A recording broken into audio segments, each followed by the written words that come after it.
Hello ನಮಸ್ತೆ everyone. ನಾನು ಹಾಗಲಕಾಯಿ ಎಣ್ಗಾಯಿ ಪಲ್ಯ ಯಾವ ಥರ ಮಾಡೋದಂತ ಹೇಳ್ಕೊಡ್ತಾ ಇದ್ದೀನಿ. ಸುಲಭವಾಗಿ ಮಾಡ್ಕೋಬೋದು. ಒಂದು ಸ್ವಲ್ಪ ನೀರು ತೊಗೊಂಡು ಅದಕ್ಕೆ ಉಪ್ಪು ಹಾಕ್ರಿ, ಅಂದರೆ ಕೈ ಬಿಡುತ್ತೆ ಅಂತ ಉಪ್ಪು ಹಾಕಿ ಅದಕ್ಕೆ ಎಣ್ಗಾಯಿ ಪಲ್ಯ ಬದನೆಕಾಯಿ ಪಲ್ಯ ಎಣ್ಗಾಯಿ ಹೆಂಗೆ ಕಟ್ ಮಾಡ್ತೀವಿ ಅದೇ ಥರನೇ ಕಟ್ ಮಾಡ್ಕೊಳ್ಳಿ. ನೀಟಾಗಿ ಕ್ಲೀನಾಗಿ ತೊಳೆದ್ಬಿಟ್ಟು ಆರೋಗ್ಯಕ್ಕಂತೂ ತುಂಬ ಯೂಸ್ಫುಲ್ಲು. ಹಾಗಲಕಾಯಿ ಕೈ ಇದ್ರೂ ಆರೋಗ್ಯಕ್ಕಂತೂ ತುಂಬ ಉಪಯೋಗ ಆಗುತ್ತೆ, ಚೆನ್ನಾಗಿರುತ್ತೆ, ಸೂಪರಾಗಿರುತ್ತೆ. ಸ್ವಲ್ಪನಾದರೂ ಕೈನೇ ಅನಿಸಲ್ಲ. ಈ ಥರ ಮಾಡಿರಿ ಹಾಗಲಕಾಯಿ ಪಲ್ಯ ಒಂದು ಸರಿ, ತುಂಬ ಚೆನ್ನಾಗಿರುತ್ತೆ. ಅನ್ನದ ಜೊತೆಲೂ, ಚಪಾತಿ ಜೊತೆ, ರೊಟ್ಟಿ ಜೊತೆ ತುಂಬ ಸುಲಭವಾಗಿ ಟೇಸ್ಟು ಆಗುತ್ತೆ, ಸುಲಭವಾಗಿ ಮಾಡೋಕ್ಕೂ ಈಸಿ ಆಗುತ್ತೆ.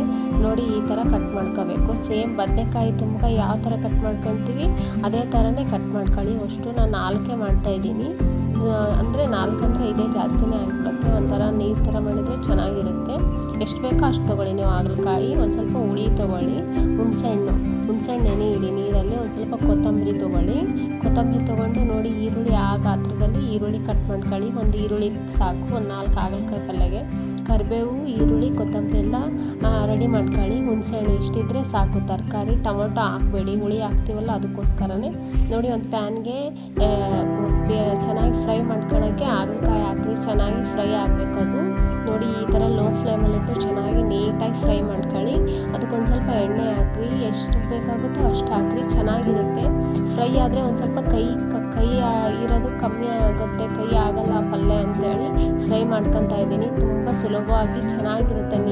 ನೀಟಾಗಿ ಈ ಥರ ಫ್ರೈ ಮಾಡ್ಕೊಳ್ಳಿ ಚೆನ್ನಾಗಿ. ಹಂಗೆ ಲೋ ಫ್ಲೇಮಲ್ಲಿಡಿ, ಜೋರು ಇಡೋಕ್ಕೆ ಹೋಗ್ಬೇಡಿ ಜಾಸ್ತಿ.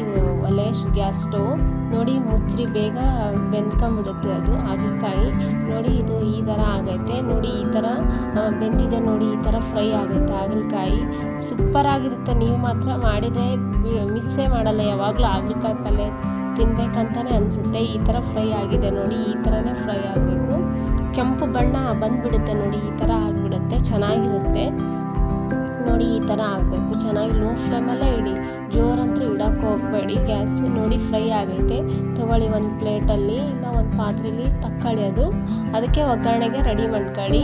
ಒಂದು 2-3 ಸ್ಪೂನು ಎಣ್ಣೆ ಹಾಕ್ಕೊಳ್ರಿ. ಅದಕ್ಕೆ ಎಣ್ಣೆ ಹಾಕ್ತಾಯಿದ್ದೀನಿ ನೋಡಿ. ಈಗ ಎಣ್ಣೆ ಹಾಕಿದ ಮೇಲೆ ಜೀರಿಗೆ, ಸಾಸಿವೆ ಚಟ್ಪಟ ಅಂದಮೇಲೆ ಅದಕ್ಕೆ ಕರಿಬೇವು ಹಾಕ್ಕೊಳ್ಳಿ. ಕರಿಬೇವು ನೋಡಿ ಎಷ್ಟು ಬೇಕಾಗುತ್ತೋ ಅಷ್ಟು ಹಾಕ್ರಿ. ಕರಿಬೇವು ನೀಟಾಗಿ ಚೆನ್ನಾಗಿರುತ್ತೆ. ಕರಿಬೇವು ಇರಲಾರ್ದೆ ಯಾವುದು ಅಡುಗೆ ಮಾಡೋಕ್ಕೆ ಆಗಲ್ಲ. ಕರಿಬೇವು ಇದ್ರೇ ಚೆಂದ ಅಲ್ವಾ. ಕರಿಬೇವು ಹಾಕಿದ ಮೇಲೆ ನೋಡಿ ಅದು ಚಟ್ಪಟ ಅಂದಮೇಲೆ ಈರುಳ್ಳಿನ ಹಾಕ್ರಿ. ಈರುಳ್ಳಿ ಜಾಸ್ತಿ ಇಷ್ಟಪಡೋರು ಈರುಳ್ಳಿಗೆ ಹಾಕ್ರಿ ಜಾಸ್ತಿನೇ. ನಾನು ಸುಮ್ಮನೆ ಸ್ವಲ್ಪ ಮಾಡಿ ತೋರಿಸ್ತಾ ಇರೋಕ್ಕೋಸ್ಕರನೇ ಒಂದು 4 ಹಾಗಲಕಾಯಿಗೆ ಒಂದು ಈರುಳ್ಳಿ ತೊಗೊಂಡಿದ್ದೀನಿ. ಅದನ್ನು ಈರುಳ್ಳಿನೂ ಲೋ ಫ್ಲೇಮಲ್ಲಿಟ್ಟೆ ಚೆನ್ನಾಗಿ ಫ್ರೈ ಮಾಡಿ ಗೋಲ್ಡನ್ ಬಣ್ಣ ಬರಬೇಕು ನೋಡಿ. ಈ ಥರ ಫ್ರೈ ಆಗಬೇಕು, ಚೆನ್ನಾಗಿರುತ್ತೆ. ಈರುಳ್ಳಿ ಒಬ್ಬರು ಇಷ್ಟಪಡ್ತಿರ್ತಾರೆ ಜಾಸ್ತಿ, ಈರುಳ್ಳಿ ರಸ ಜಾಸ್ತಿ ಬೇಕು, ಪಾಕ ಬೇಕು ಪಲ್ಯ ಅನ್ನೋರು ಈರುಳ್ಳಿ ರೆಡಿ ಮಾಡಿ ಜಾಸ್ತಿ ಹಾಕ್ರಿ. ನೋಡಿ ಶೇಂಗಾದ ಪುಡಿ ಅಂತ ನಮ್ಮ ಕಡೆ ಶೇಂಗಾದ ಖಾರ ಚಟ್ನಿ ಮಾಡ್ತೀವಲ್ಲ ಉತ್ತರ ಕರ್ನಾಟಕ ಕಡೆ, ಅದೇ ಪೌಡ್ರೇ ಜೀರಿಗೆ, ಉಪ್ಪು, ಖಾರ, ಅರಿಶಿಣ, ಬೆಲ್ಲ ಇದೆಲ್ಲ ಹಾಕ್ಬಿಟ್ಟು ಮಿಕ್ಸಿ ಗ್ರೈಂಡ್ ಮಾಡ್ಕೊಂಡು, ಶೇಂಗಾದೆಲ್ಲ ಹಾಕ್ಬಿಟ್ಟು ಮಿಕ್ಸಿ ಗ್ರೈಂಡ್ ಮಾಡ್ಕೊಂಡು ಇದಕ್ಕೆ ತುಂಬ್ಕೊಳ್ಳಿ. ಹಾಗಲಕಾಯಿ ಫ್ರೈ ಮಾಡ್ಕೊಂಡಿರ್ತೀವಲ್ಲ ಅದಕ್ಕೆ ಎಲ್ಲ ನೀಟಾಗಿ ಈ ಥರ ಎಲ್ಲ ತುಂಬ್ಕೋಬೇಕು.